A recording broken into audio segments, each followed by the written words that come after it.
Welcome to Sports Live presented by Cool. আপনাদের সঙ্গে আছি আমি সঞ্জনা আইভি এবং সেই সঙ্গে আছি আমি সৈয়দ আবিদ হুসাইন সামি। যুক্তরাষ্ট্রের বিপক্ষে জয় এবং পরাজয় এই দুটোকেই প্র্যাকটিসের অংশ বলে মনে করেন বাংলাদেশ দল। বলছেন তানজিদ হাসান তামিম, বলছেন সিরিজ হারে বেদনা থাকলেও মনোবল ভাঙেনি দলের।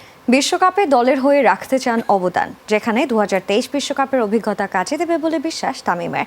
হিউস্টন থেকে তামিদ আহমেদের রিপোর্ট। এমন একটা সুখী বাংলাদেশ দলই দেখতে চান ভক্তরা। তবে এই জয়ের পর নিশ্চিতভাবে ওনার কোনো সুযোগ নেই। সামনে বিশ্বকাপ মিশন, এই যুক্তরাষ্ট্রের বিপক্ষে খেলতে হবে প্রস্তুতি ম্যাচ। তবে নিশ্চিতভাবে তার আগে আবারও ময়নাতদন্ত করতেই হবে প্রথম দুই ম্যাচে সমস্যাটা কোথায় ছিল, কি হয়েছিল বোলিং এ, একই সঙ্গে টপ অর্ডার ব্যাটিং বলুন, লোয়ার অর্ডার ব্যাটিং বলুন, সমস্যাটা কোথায় ছিল সেই নিশ্চিতভাবে হাতুরু সিং শিষ্যরা চাইবেন সমস্যার সেই কারণ বের করতে ও সমাধান। হারা জেতা দুটোই আসলে প্রিপারেশনের ভিতরেই রাখাই ভালো। এখানে পজিটিভ নেগেটিভ দুটা জিনিসই হয়েছে আমাদের, যেটা আমাদের পরবর্তী স্টেজে কাজে লাগবে। আসলে হতাশ না, দেখেন সবারই মন খারাপ ছিল, আর প্রত্যেকটা হারই আর কি সবার জন্য খারাপ লাগে। প্রথম দুই ম্যাচে কোনো পরিকল্পনায় বাস্তবায়ন করতে পারেনি দল, সেটা স্বীকার করছেন তানজিদ তামিম। শেষ ম্যাচে মোস্তাফিজের সাথে রঙিন ছিল তামিম সৌম্যর ব্যাট। তামিম আরো একবার একটা হাফ সেঞ্চুরিতে জয় এনেছেন দলের। পারতেছি না এটা বলতে পারি না। আমার সবসময় ইচ্ছা থাকে যে একটা টিমের জন্য ভালো শুরু এনে দেয় এবং টিমের জন্য বেশ কিছু কন্ট্রিবিউট করা। আমি প্রত্যেক ম্যাচ বাই ম্যাচ এটা চেষ্টা করে যাই।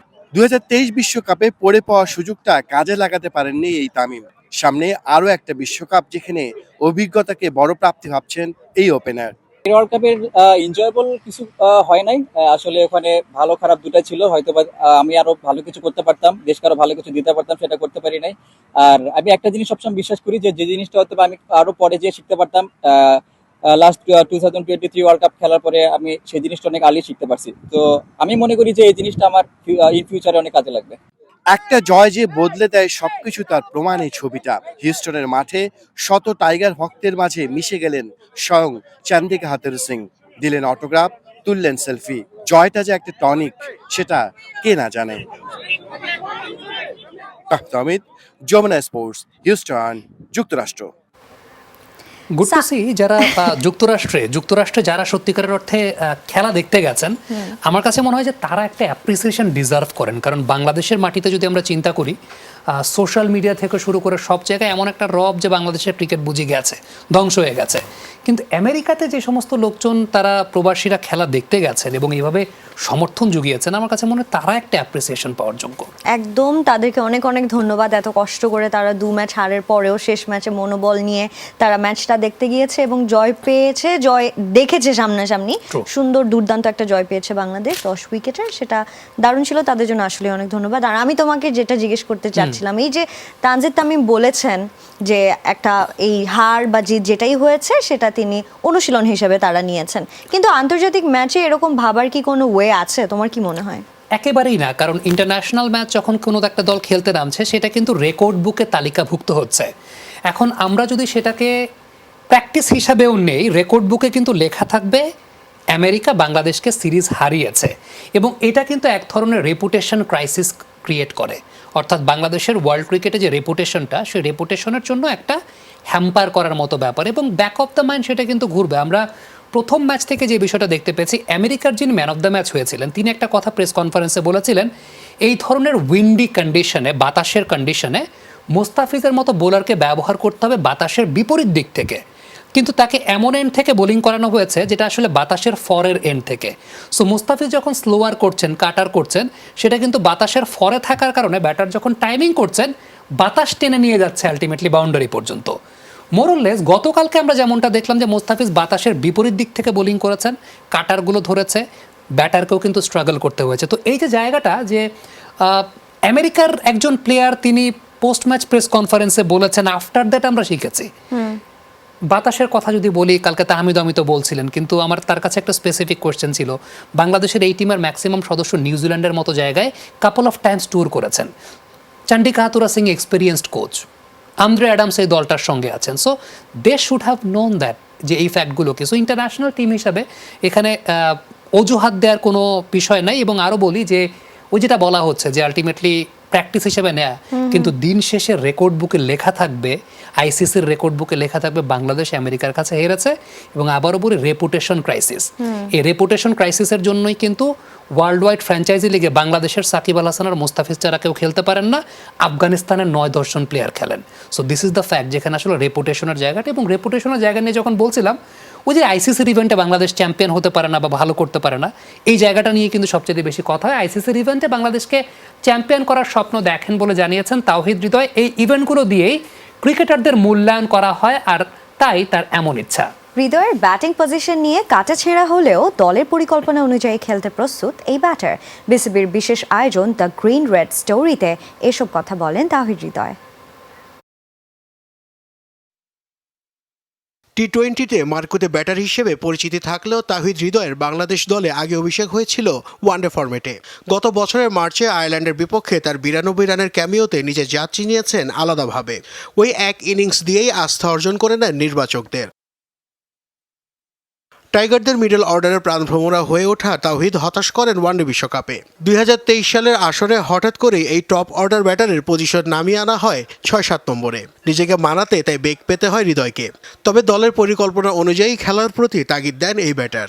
23-এর আগে তো আমি আমার ব্যাটিং পজিশন আমি অন্য জায়গায় ব্যাটিং করেছি, সবসময় উপরেই খেলেছি। হঠাৎ করে 23-এর ওয়ার্ল্ড কাপে গিয়ে আমি যখন নিচে ব্যাটিং করেছি 7-6, তখন আমার জন্য অ্যাডজাস্ট করাটা একটু আমার জন্য ডিফিকাল্ট হয়ে গিয়েছিল।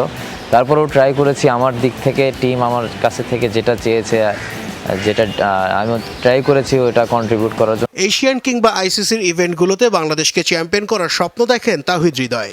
এশিয়া কাপ, ওয়ার্ল্ড কাপের মতো জায়গায় গিয়ে ভালো করা, কাপ নেওয়া, ভালো করা না, কাপ নিতে চাই। এটা শুধু আমি না, আমরা সবাই চাই। ইনশাল্লাহ আমরা যদি আমাদের দিক থেকে আমাদের বেস্টটা দিয়েই সব কিছু করতে থাকি, ইনশাল্লাহ বেশি দিন দেরি নাই, আমরা কাপ নিয়ে নিব ইনশাল্লাহ। ক্রিকেটে মুশফিকুর রহিমই প্রথম ও একমাত্র আদর্শ হৃদয়ের কাছে। এই উইকেট রক্ষক ব্যাটারের পরিশ্রম, নিয়মানুবর্তিতা ও খেলার প্রতি ভালোবাসা থেকে অনুপ্রেরণা খুঁজে পান তিনি। ছোট থেকে যখন ক্রিকেট তো তখন অ্যাডিকশন ছিল, এলাকায় খেলতাম, কিন্তু তখন মুশি ভাই তখন থেকেই শুধু শুনতাম আমাদের বগুড়ার প্লেয়ার মুশফিক ভাই। তো তখন থেকে ইচ্ছা ছিল যে মুশফিক ভাইয়ের মতোই হব। উনি বলা যায় উনি আমার আইডল, ছোট থেকে এখনও উনিই আইডল। যতদিন আছে উনিই সবসময় থাকবে। ওনাকে দেখে সবসময় ইন্সপায়ার্ড হই। উনি অনেক হার্ড ওয়ার্কার, অনেক ডেডিকেটেড একজন মানুষ, অনেক ডিসিপ্লিন। খেলাধুলায় মায়ের শতভাগ সমর্থন পেলেও বাবার অবদানের কথাও স্বীকার করেন হৃদয়। তবে মায়ের অবদানকে বড় করে দেখছেন এই ব্যাটার। নাসিফ শুভ, যমুনা স্পোর্টস। সামি, আমি তোমার কাছে জানতে চাই যে আমাদের ক্রিকেটারদের গেম অ্যাওয়ারনেসটা আসলে কেন ক্রিয়েট হচ্ছে না, তোমার কোনো ব্যাখ্যা আছে? ডেফিনেটলি এখানে আসলে অনেকগুলো ব্যাখ্যা আছে। প্রথমে একটা কথা বলি, টি-20-র গেম অ্যাওয়ারনেসের জায়গাটা। নর্মালি একটা ছেলে যখন একাডেমি লেভেলে ক্রিকেট খেলতে যায়, প্র্যাকটিস করতে যায়, ওর জন্য প্রথম শিক্ষার জায়গাটা কি থাকে জানো? ছক্কা মারলে আউট। ছক্কা মারলে আউট এই কারণে শিক্ষাটা থাকে, কারণটা হচ্ছে যে সমস্ত একাডেমি আমাদের ঢাকা শহর কেন্দ্রিক জায়গায় আছে, খুব ন্যারো স্পেসের জায়গায় এবং আশেপাশে লোকালয়ের অবস্থান। তো আলটিমেটলি ছক্কা মারলে সেটা মানুষের মাথায় গিয়ে বল লাগবে।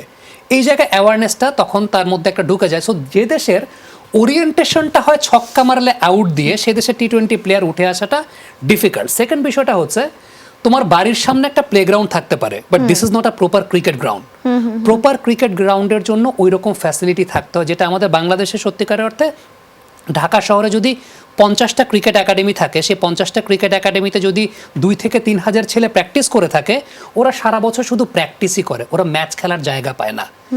ঢাকা শহরে প্রপার ক্রিকেট ম্যাচ খেলার জায়গা নাই। আমি 2টা জায়গায় বলতে পারি, একটা এখন পুবেরগাঁও জায়গা হয়েছে, সেটা অনেক দূরে, প্রায় 20-25 কিলোমিটার ড্রাইভ করে যেতে হয়। আরেকটা আছে বসিলার ওই পাশে ডেল্টা ক্রিকেট একাডেমি বা এরকম একটা মাঠ আছে। আদারওয়াইজ ঢাকা সিটির মধ্যে ক্রিকেট ম্যাচ খেলার জায়গা নেই। সো আলটিমেটলি মাঠই নাই। যেটা আমি আবারও বলি যে বাড়ির সামনে প্লেগ্রাউন্ড থাকতে পারে, but this is not a proper cricketing ground. তো এই জায়গাটা সবচেয়ে ইম্পর্টেন্ট ফ্যাক্টর যেটা, সেটা হচ্ছে মাঠ বানানো এবং নগর পরিকল্পনার মধ্যে মাঠের অবস্থানটা ছেলেপেলে যাতে খেলতে পারে সে অবস্থাটা এনশিওর করা। ঠিক সিমিলার একটা থট কিন্তু যুক্তরাষ্ট্র ক্রিকেট অপারেশনসের দায়িত্বে থাকা সাবেক বাংলাদেশি ক্রিকেটার এবং নির্বাচক জিএম নওশার প্রিন্স মেনশন করেছেন যে আমেরিকার ক্রিকেটটা হঠাৎ করে ডেভেলপ কেন হয়েছে বা কীভাবে হয়েছে তার পেছনে অন্যতম বড় কারণ যে খেলার মাঠের আসলে অভাব নেই, খেলার মাঠ আছে সেই জায়গায় অনেক। মনে হতে পারে সম্পদের অভাব নেই যুক্তরাষ্ট্রের ক্রিকেট বোর্ডে, কিন্তু সেখানে টাকা সাশ্রয় করতে হোটেলে না থেকে বাড়িতে থাকেন খোদ বোর্ডটির ক্রিকেট অপারেশন সদস্য গোলাম নওশার প্রিন্স। তাই তো তিনি পরামর্শ দিলেন শত কোটি টাকা দিয়ে স্টেডিয়াম না বানিয়ে বেশি বেশি মাঠ বানানো উচিত বাংলাদেশে। এতে করে বাড়বে টুর্নামেন্ট, সাথে বাড়বে ক্রিকেটারদের গেম অ্যাওয়ারনেস। তাহমিদ অমিত জানাচ্ছেন হিউস্টন থেকে। ছবিতে যে মানুষটিকে সাকিবের সঙ্গে দেখতে পাচ্ছেন তিনি আমেরিকা ক্রিকেট বোর্ডের ক্রিকেট অপারেশনসের সদস্য। গোলাম নওশার প্রিন্স একসময় বাংলাদেশের হয়ে খেলেছেন, ছিলেন নির্বাচকও। তার এখনকার ঘরের মাটিতে টাইগারদের সিরিজ হার তাই তো তার কাছে তৈরি করেছে মিশ্র প্রতিক্রিয়া। তার চোখে টাইগারদের ব্যর্থতার কারণটা ঠিক এরকম। প্রচুর ম্যাচ খেলা উচিত। দেখে মনে হচ্ছে এদের কিছু ব্যাটসম্যানদের ম্যাচ ইয়েটা কম মনে হচ্ছে। আমি জানি না কত ম্যাচ খেলেছে এক একজন বছরে, বাট আমি জানি যে এখানকার ছেলেরা যারা ইউএসএ খেলে ওরা প্রচুর ম্যাচ খেলে। টপ অর্ডাররা কিন্তু অনেকদিন থেকেই রান করছে না। টপ অর্ডাররা এই নিচ থেকে কিন্তু সব রেডি করে আসা উচিত। দেখে মনে হতে পারে পৃথিবীর সবচেয়ে ধনী বোর্ড আমেরিকা, কিন্তু আইসিসি সহযোগী বলে বোর্ডের ব্যাংক ব্যালেন্সে রয়েছে অর্থের টান। তাই তো সঞ্চয় করতে প্রিন্স ক্রিকেট অফিসের সদস্য হয়েও থাকেন না হোটেলে। খুবই কম আমরা টাকা পাই। আমাদের সবসময় বাজেট নিয়ে মানে এটা করতে হয় ওটা করতে হয়। আমি যেরকম আমাকে বলে এরা গোলাম ভাই we can open a room in the hotel because I see you always coming from home and you can stay. আমি বলছি না, টিকেটের টাকা নাই, আমার দরকার নাই। I have to drive 35 minutes but it's no problem for me. আমি আসতেছি, I don't want to spend their money. অথচ আমাদের পরিচালকরা বিদেশে গেলে টিএ দিয়ে খাতে নেন শত শত ডলার। চিন্তার চেতনার এমন পার্থক্য আছে খেলার মাঠ নিয়েও। প্রিন্স তাই তো শত কোটি টাকা ব্যয় স্টেডিয়াম তৈরির বিপক্ষে। মাঠ বানাও, তোমার গ্যালারি বানানোর দরকার নেই। ভালো পিচ মাঠ বানাও, কটা কন্টেনারের মধ্যে এয়ার কন্ডিশন দিয়ে কিন্তু খেলানো যায় ক্রিকেট। বাউন্ডারি ফেন্স করে আমাদের 100 কোটি টাকা 500 কোটি টাকা দিয়ে স্টেডিয়াম বানিয়ে কিন্তু যত বেশি মাঠ বানানো যাবে, বাচ্চারা যদি 2 দিনের 3 দিনের ম্যাচ কন্টিনিউয়াস খেলে তো নিচ থেকে তো ওইটা তো বেস থেকে উঠে আসবে। এমন কথার প্রমাণ এই পেরিভিউ ক্রিকেট কমপ্লেক্স। 84 একর জমিতে 7টা ক্রিকেট মাঠ, যেখানে ক্রিকেট ম্যাচ হয় নিয়ত, এগিয়ে যায় ব্যাট বলের আসল লড়াইটা। তাহমিদ অমিত, যমুনা স্পোর্টস, হিউস্টন, যুক্তরাষ্ট্র। আম্পায়ারদের নির্বাচনে একজন আইনজীবীর কাছে হারলেন আম্পায়ারিংয়ে দেশের গর্ব এলিট প্যানেল আম্পায়ার শরফুদ্দৌলা ইবনে শহীদ সৈকত। বিষয়টি ভীষণ লজ্জার বলে মন্তব্য করেছেন আইসিসি প্যানেলের আরেক আম্পায়ার মাসুদুর রহমান মুকুল। দেশের প্রথম এবং একমাত্র আম্পায়ার হিসেবে এলিট প্যানেলে জায়গা পাওয়া সৈকত দেশ ছেড়েছেন বিশ্বকাপে দায়িত্ব পালনের উদ্দেশ্যে। বন্ধু সৈকতকে নিয়ে শনিবার রাতে সামাজিক যোগাযোগ মাধ্যমে বাংলাদেশি আম্পায়ার মাসুদুর রহমান মুকুলের পোস্ট। আসন্ন টি-20 বিশ্বকাপে আম্পায়ারিং করতে এরই মধ্যে দেশ ছেড়েছেন সৈকত। অনেকেই অবাক হয়েছিলেন এমন গর্বের মুহূর্তে কেনই বা লজ্জিত মুকুল। তবে বাংলাদেশ ক্রিকেটের ভেতরকার খবর যারা রাখেন তারা জানেন এদিন আসলেই ঘটে গেছে লজ্জাজনক এক ঘটনা। শনিবার ছিল আম্পায়ার ও স্কোরারদের সংগঠন বাংলাদেশ আম্পায়ার্স অ্যান্ড স্কোরার্স অ্যাসোসিয়েশনের নির্বাচন। আইসিসির এলিট প্যানেলের আম্পায়ার বাংলাদেশের গর্ব শরফুদ্দৌলা ইবনে শহীদ সৈকত সেই নির্বাচনে সাধারণ সম্পাদক পদে লড়াই করেছিলেন, যেখানে অ্যাডভোকেট মুজিবুর রহমান নামে একজনের কাছে পরাজিত হয়েছেন তিনি। আর তাই সৈকতের এই পরাজয়ে ব্যথিত ও লজ্জিত আরেক আম্পায়ার মাসুদুর রহমান মুকুল। যখন দেখি বাংলাদেশের ক্রিকেটের আম্পায়ারিংটাকে যারা উচ্চ পর্যায়ে নিয়ে গেছে, আমাদের সৈকত যে ওয়ার্ল্ডের 10-12টা আম্পায়ারের ভিতরে একজন, আমাদের আইসিসি টপ 2 তানভীর গাজী, এরা যখন ইলেকশন করে যখন হেরে যায় তখন আম্পায়ার আমার নিজেকে একটু লজ্জিত মনে হয়। কেবল এলিট আম্পায়ার সৈকতই নন, যুগ্ম সম্পাদক পদে প্রার্থী হওয়া আইসিসির আরও 2 আম্পায়ার গাজী সোহেল ও তানভীর আহমেদও পরাজিত হয়েছেন। মুকুল সংগঠনের সদস্য না হওয়ায় নির্বাচনে প্রার্থিতা বা ভোটে অংশগ্রহণ করেননি। আমি কিন্তু কিন্তু কোয়াবেরও মেম্বার না, বাট আমার আম্পায়ারিং বলেন সবকিছু বলেন যে আমি আসলে একটু নিরিবিলি থাকতে চাই, আমি খেলাধুলার ফ্যামিলি এর ভিতরে আমি আমার বন্ধু বান্ধব নিয়ে আমি থাকতে চাই। আমি অ্যাসোসিয়েশন করার মতন মানে ওই যে যোগ্যতা বলেন বা যে সময়টা বলেন, যেই জ্ঞানটা বলেন, ওই জ্ঞানটা আমার নাই। অ্যাডভোকেট মুজিবুর রহমানের আন্তর্জাতিক পর্যায়ে তো দূরের কথা, ঘরোয়া শীর্ষ পর্যায়েও আম্পায়ারিং করার স্মৃতি ক্রিকেট সংশ্লিষ্ট কেউ স্মরণ করতে পারছেন না। নিচের স্তরে আম্পায়ারিং করা পেশাদার এই আইনজীবী অবশ্য অ্যাসোসিয়েশনের সক্রিয় দীর্ঘদিন থেকেই, বেশ কয়েক বছর যুগ্ম সম্পাদক পদেও ছিলেন। আম্পায়ার ও স্কোরারদের সংগঠন বাংলাদেশ আম্পায়ার্স অ্যান্ড স্কোরার্স অ্যাসোসিয়েশনের এই নির্বাচনে জেলা বিভাগ থেকে 59 জন ও কেন্দ্রীয় 131 জন ভোটাধিকার প্রয়োগ করেন, যেখানে সভাপতি পদে পুনর্নির্বাচিত হয়েছেন কাজী মোহাম্মদ ইউসা মিশু। রঞ্জন শান্ত, যমুনা স্পোর্টস।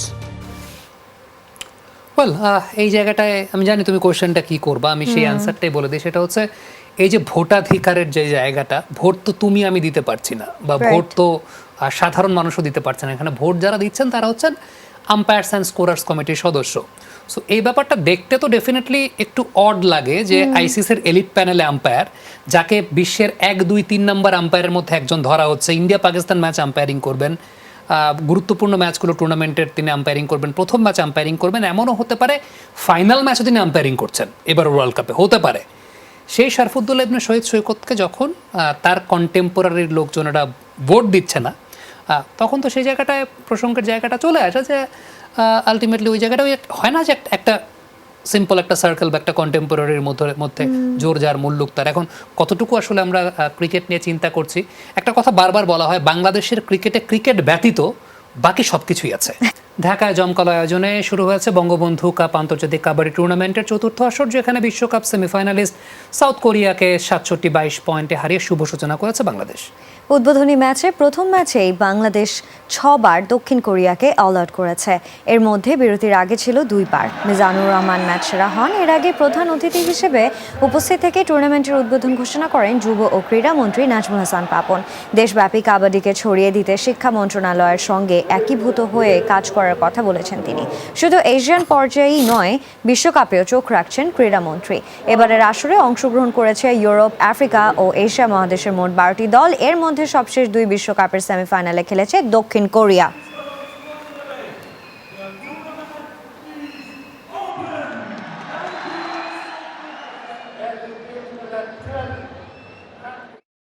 দর্শক এই ছিল আজকের স্পোর্টস লাইভে। এতক্ষণ সঙ্গে থাকার জন্য সবাইকে ধন্যবাদ। আল্লাহ হাফেজ। আল্লাহ হাফেজ।